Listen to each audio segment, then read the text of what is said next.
Bien, alors nous allons pouvoir directement nous occuper du troisième chapeau. Donc là, j'appuie sur la barre espace et puis ça me permet de déplacer mon document. Vous voyez, c'est comme ça vraiment qu'on procède dans Illustrator. Donc je viens ici, je clique dans ce document-là. C'est pareil, avec la barre espace, voilà, je me déplace. Et puis je me positionne ici, comme ça j'ai bien en fait mon modèle sous les yeux.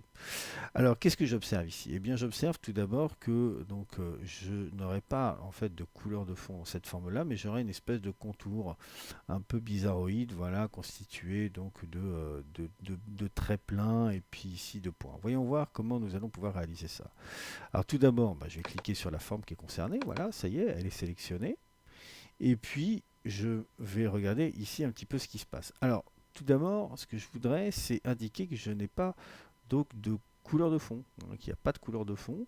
Et il va falloir que j'indique par contre qu'il y a un contour. Alors si je clique ici sur couleur de fond et que je m'apprête à supprimer, ce serait peut-être un peu hâtif. Pourquoi? Parce que je me dis tiens, en regardant un peu ce que j'ai dans le nuancier, je m'aperçois que cette couleur verte, je n'en dispose pas dans le nuancier. Je n'en connais pas véritablement la valeur, mais ce que je sais, c'est que je vais en avoir besoin d'ici quelques instants pour pouvoir en fait colorer le contour que je m'apprête à créer. Donc cette couleur là, eh bien ce serait judicieux de la sauvegarder. Alors pour la sauvegarder, eh bien, il suffit tout simplement de la faire glisser, déposer dans le nuancier. Donc ça c'est quelque chose de très très facile en fait à mettre en œuvre. Donc on attrape la couleur et maintenant elle est sauvegardée dans le nuancier. Parfait. Donc maintenant que j'ai fait ça, je peux en fait tranquillement dire je n'ai pas de couleur de fond. Donc voilà, je n'ai pas de couleur de fond. Parfait.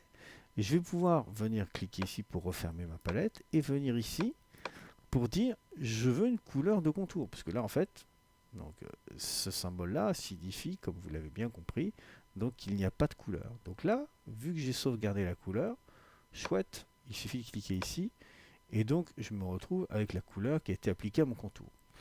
Alors maintenant, donc la question est comment vais-je faire pour transformer ce contour-là qui actuellement fait un point en ce contour-là? Eh bien en fait, je vais avoir besoin d'utiliser donc des fonctions étendues du contour, c'est-à-dire en fait aller au-delà de ce qui m'est proposé ici. Alors, quand il y a un mot, comme le mot contour ici, ou le mot opacité, et que ce mot est souligné, cela veut dire que si je clique sur le mot, il y a quelque chose. Vous voyez, si je clique sur fond, là, il ne se passe rien. Par contre, si je clique sur contour ici, il va se passer quelque chose. Et ce qui va se passer, c'est que je vais ouvrir en fait ici une autre palette et qui est la palette étendue de contour. Alors tout d'abord ici, il me parle de graisse. Il me dit ah bah tu peux modifier la taille. Donc en fait, on retrouve cet élément-là. Je dis OK. Alors je sais que la taille, ce sera en fait 12 points. Donc je vais pouvoir ici indiquer 12 points. Voilà, donc j'ai quelque chose d'assez conséquent. Non, je crois pas que c'est 12 points, ça me paraît beaucoup trop. Je pense que c'est 7 points. Ça doit être 7 points, quelque chose comme ça. Ouais, 7 ou 6 points. On verra bien par la suite, on ajustera le cas échéant. Et là, je me retrouve avec un certain nombre de propriétés dont certaines qu'on va utiliser. Mais avant toute chose, on va venir ici donc choisir le type de pointillé que l'on souhaite donc pour notre projet. Alors Illustrator est le seul des logiciels de la suite Adobe qui vous permet en fait de créer la séquence de pointillés dont vous avez besoin. Alors pourquoi en fait on a cette fonctionnalité là? Eh bien parce que Illustrator est également un logiciel qu'on utilise dans l'industrie et qu'on utilise aussi dans l'architecture. Et en fait, pour des tracés techniques, on va avoir besoin d'indiquer des séquences de pointillés qui ne sont pas simplement un trait, un espace, un trait, un espace. Donc c'est d'ailleurs grâce à cette fonctionnalité pointillé qu'on va obtenir ce genre de séquence-là. Donc avec des choses un peu curieuses comme un trait, deux points, un trait, deux points, etc., etc. Donc là, je vais cliquer sur pointillé. Et donc vous voyez que par défaut, donc là avec la valeur 12, j'obtiens donc quelque chose qui est donc de un pointillé de 12, un pointillé de 12, un pointillé de 12. Et puis les espaces se répartissent en fait uniformément donc voilà le long en fait de mon tracé. Alors là le pointillé, vous voyez le segment ici, hein, pas le segment, pardon, la fin de mon pointillé ici en fait elle est droite quoi. Donc ce que je vais faire ici c'est que justement dans la partie aspect je vais pouvoir dire bah non je voudrais quelque chose d'arrondi. Donc si je fais ça vous voyez que maintenant je me retrouve voilà avec des arrondis, on dirait des mini saucisses du coup là voilà. Donc on est en fait donc des arrondis ici. Très bien. Et c'est là où je vais pouvoir modifier en fait ma séquence de pointillés. Alors, ma séquence de pointillés, ça veut dire que si par exemple je dis 12 points, mais ici, en tant qu'espace, je ne veux pas d'espace. Ça va faire tout de suite quelque chose de bizarre. On va dire, bon ok, il fait des pointillés sans espace, donc ça revient en fait à un trait plein. Mais je remets une séquence ici de 12. Ok, alors là, du coup, ça nous donne ce genre de choses-là. Et puis, je remets 0, voilà, et je remets 12. Mais par contre, la dernière case, je ne vais pas la remplir. Alors peut-être que vous n'avez pas du tout la même représentation que moi, ce n'est pas grave. Ce n'est pas grave. Là, en mettant la séquence 12, 0, 12, 0, 12, je me retrouve avec cette succession, on dirait des saucisses en fait, voilà, qui sont à queue leu les unes après les autres.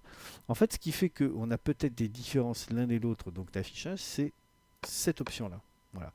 Donc cette option va faire que ici, donc j'ai des éléments qui sont donc euh, les traits ils sont alignés et puis en fait ajustés en termes de longueur, alors que là en fait il fait un travail donc différent, c'est-à-dire que là donc il respecte avec exactitude donc les informations qu'on a mis là, mais les informations qu'on a mis là créent cette aberration, c'est-à-dire que ce qu'on a ici c'est une aberration en fait, hein, parce que comment peut-on arriver à un résultat comme celui-là autrement qu'en saisissant en fait des valeurs comme ça qui sont finalement complètement inhabituelles, on va dire, et après de choisir cette option-là.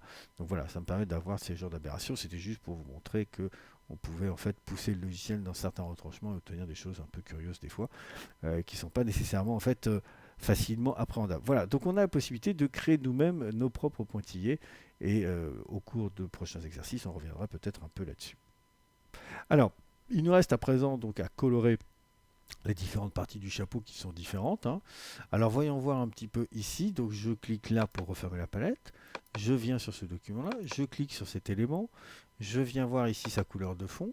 La couleur de fond, elle est présente ici dans ma palette, mais je ne crois pas qu'elle le soit dans mon autre document. Donc du coup, je vais me rendre ici à mélangeur pour relever la couleur hexadécimale. Donc comme tout à l'heure, je la sélectionne, clic droit, copier. Je viens ici, hop, je sélectionne la partie donc grise de mon chapeau. Je viens ici, je m'aperçois que là en fait mon chapeau il est en niveau de gris.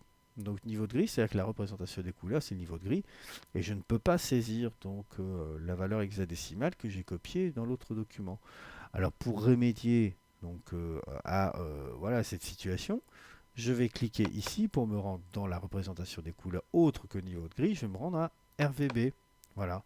Et c'est donc là que je vais pouvoir ici coller, donc clic, et puis là, clic droit, et je colle, pardon, la couleur que j'ai précédemment relevée. Allez, on le refait.